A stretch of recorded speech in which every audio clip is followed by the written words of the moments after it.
ನಮಸ್ತೆ ಎಲ್ಲರಿಗೂ. ನನ್ನ ಹೆಸರು ನೇಹಾ. ನಾನು ಪುಣ್ಯಕೋತಿಯ ಕಥೆಯನ್ನು ಹೇಳುತ್ತೇನೆ. ಒಂದು ದಿನ ಗೊಲ್ಲ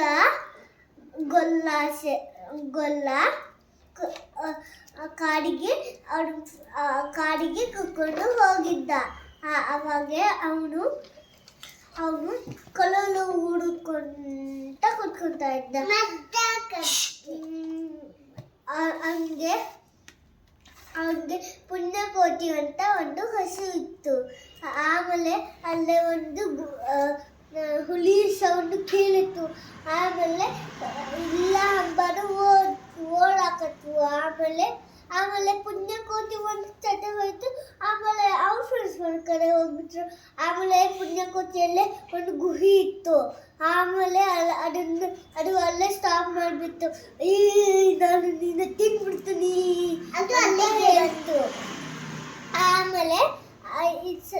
ಆಮೇಲೆ ಬೇರೆ ನನ್ನ ಹತ್ರ ಚಿಕ್ಕ ಮಗು ಐತೆ, ತಿನ್ಬೇಡ, ನಾನು ಅದಕ್ಕೆ ಹಾಲು ಕುಡಿಸಿ ಬರ್ತೇನೆ. ಮತ್ತೆ ಇಲ್ಲ, ನೀನು ಸಿಲ್ಲ ಹೇಳ್ತಾ ಇದೀಯಾ, ನಾನು ನಿನ್ನ ತಿನ್ಬಿಡ್ತೀನಿ.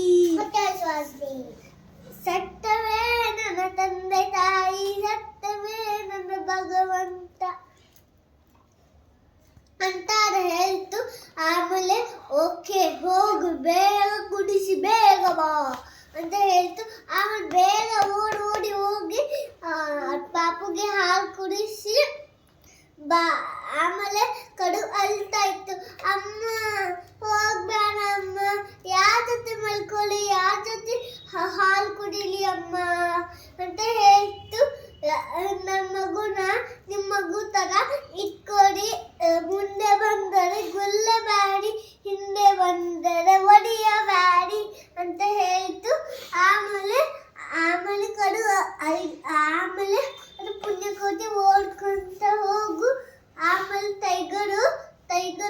ಟೈಗರ್ ಗುಹೆ ಒಳಗಡೆ ಹೋಯ್ತು. ಆಮೇಲೆ ಟೈಗರಿಗೆ ಕಣ್ಣೀರ್ ಬಂತು. ಆಮೇಲೆ ನಾನು ನಿನ್ನ ತಿನ್ನಲ್ಲ, ಮತ್ತೆ ಪರಮಾತ್ಮ ನನಗೆ ತಪ್ಪಿ ಮಾಡುತ್ತಾನೆ ಅಂತ ಹೇಳ್ತು.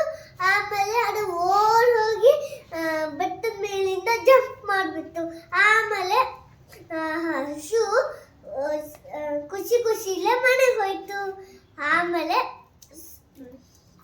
ಯಾವಾಗ ನೋಡಿದ್ರು ಸತ್ತವೇನ ಹೇಳಬೇಕು, ಇಲ್ಲ ಟೈಗರು ನಮ್ಮ ತಿನ್ನೋದಿಲ್ಲ.